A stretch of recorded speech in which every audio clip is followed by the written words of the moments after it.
Lionel মেসিরে নিয়ে একটা হালকা পাতলা ব্যবসা করতে চাইছিল লাপোর্তা, কিন্তু লাপোর্তার সেই আশায় পানি ঢেলে দিলেন মেসি। সামনে বার্সেলোনার প্রেসিডেন্ট ইলেকশন। লাপোর্তা জানে বার্সেলোনা ফ্যান মানেই মেসিরে ভালোবাসে, মেসিরে পছন্দ করে। তাই সে আশা করেছিল নতুন ক্যাম্প নুতে সে হাজার হাজার দর্শকের সামনে মেসিরে নিয়ে আসবে, একটা গ্র্যান্ড পার্টি দিবে, আর বিরাট একটা ফ্ল্যাক্স নিয়ে কিছু ভোট ক্যাপচার করে নেবে তার নিজের দিকে। কিন্তু লাপোর্তা মেসিরে চিনে নাই, কাউরে কিছু না জানাই একদম চুপচাপ আইসা বার্সেলোনার স্টেডিয়াম থেকে ঘুরে চলে গেছে মেসি। কিন্তু এই ঘটনা কেমনে ঘটলো?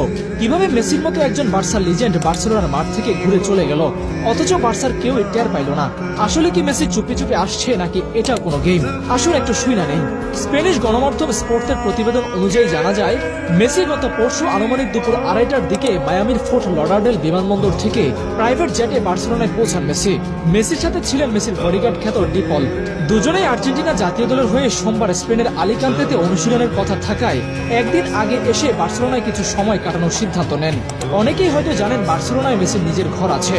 মেসি তো এও বলেছেন তিনি তার জীবনে খেলার পাট চুকিয়ে বার্সেলোনাতে থিত হতে চান, কিন্তু এবার তিনি বার্সেলোনায় নিজের বাসায় উঠলেন না। কিন্তু মেসি বাসায় ঢুকলে সেটা ব্রেকিং নিউজ হয়ে যাবে সারা বিশ্বে। মেসি নো ক্যাম্পের পাশেই একটি হোটেলে উঠলেন, যে হোটেলের রুম থেকে দেখা যায় ক্যাম্প নো। তারপর রাতের বেলা প্রয়োজনীয় অনুমতি নিয়ে মেসি ঢুকলেন বার্সেলোনার হোম গ্রাউন্ডে। এই গ্রাউন্ডের প্রতিটা ঘাস জানে মেসির কাব্য গাথা, প্রতিটি শিশির ফোঁটা চেনে মেসির ঘ্রাণ। মেসি সেই ঘাসের উপর হাঁটলেন, চারদিকে ঘুরে দেখলেন, যেন গভীর রাতে প্রেমিকার সাথে প্রেমিকের একান্ত মিলন। তারপর দিন সকালে মেসি দখল করে নিলেন সারা দুনিয়ার মানুষের নিউজ ফিড।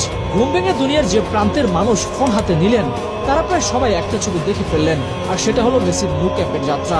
মেসি ইনস্টাগ্রামে ছবি পোস্ট করে লিখেন, গতরাতে আমি ফিরে গিয়েছিলাম এমন এক জায়গায় যাকে আমি হৃদয়ের গভীর থেকে মিস করি, এমন এক জায়গা যেখানে আমি ছিলাম অসীম সুখী, যেখানে তোমরা আমাকে পৃথিবীর সবচেয়ে সুখী মানুষ বানিয়েছিলে হাজারবার।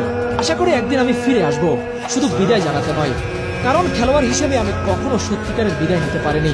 মেসি সেই রাতে ডিপলকে নিয়ে বার্সেলোনার এক রেস্তোরাঁয় যান, যেখানে খেলোয়াড়ি জীবনে অনেকবার গিয়েছেন তিনি। রেস্তোরাঁটা প্রাইভেসি মেনটেন করে খুব কঠিন ভাবে, তাই সেখান থেকেও মেসির আগমনের কোনো খবর কোথাও বের হয়নি। সেখানে রাতে ডিনার করেন মেসি এবং ডিপল। কত শত স্মৃতি এই শহরে মেসির। এই শহরের প্রতিটা মানুষ মেসিকে ভালোবাসে। তেমনি হাঁটতে হাঁটতে এক লোক দেখেই ফেলেন মেসিকে, দেখেই চিৎকার করে উঠলেন মেসি বলে। মেসিও তার ডাকে সাড়া দিলেন, ছবি তুললেন। সকালে দেখা গেল সেই ছবিও ভাইরাল। আসলে বার্সেলোনা থেকে মেসি ঠিকমতো বিদায়টা নিতে পারেননি।